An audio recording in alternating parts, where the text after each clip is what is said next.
ఈ 79 స్వతంత్ర భారతదేశం యొక్క 79 స్వాతంత్ర దినోత్సవం మేము భారత రాజ్యాంగాన్ని రక్షించుకోవాలి, కాపాడుకున్నవారండి అని చెప్పేసి ప్రజలకు పిలుపునిస్తున్నాం.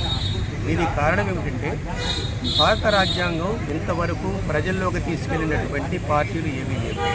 కానీ మేము ఈ కార్యక్రమంలో ఒక నెల రోజులు తీసుకునే కార్యక్రమంలో ఏ పార్టీకి వ్యతిరేకం కాదు, ఏ కులానికి వ్యతిరేకం కాదు, ఏ మతానికి వ్యతిరేకం కాదు. భారత రాజ్యాంగంలో పొందుపరిచినటువంటి వీటిలో పొందుపరిచినటువంటి సర్వమత సమానత్వం, స్పిరిచువల్ డెమోక్రసీ ఉండాలని కోరుతున్నాం.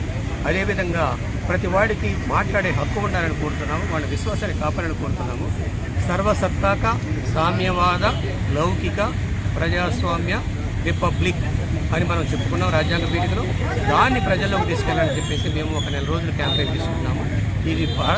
ఇది భారత రాజ్యాంగం ప్రమాదంలో ఉంది కాబట్టి మనం ఈ కార్యక్రమం తీసుకోవాలని చెప్పేసి ప్రజల్లోకి ఈ కార్యక్రమం తీసుకుంటున్నాము. అదేవిధంగా రాజ్యాంగ పరిరక్షణ సమితి అనే పేరుతోటి మేము ప్రజల్లోకి వెళ్తున్నాం.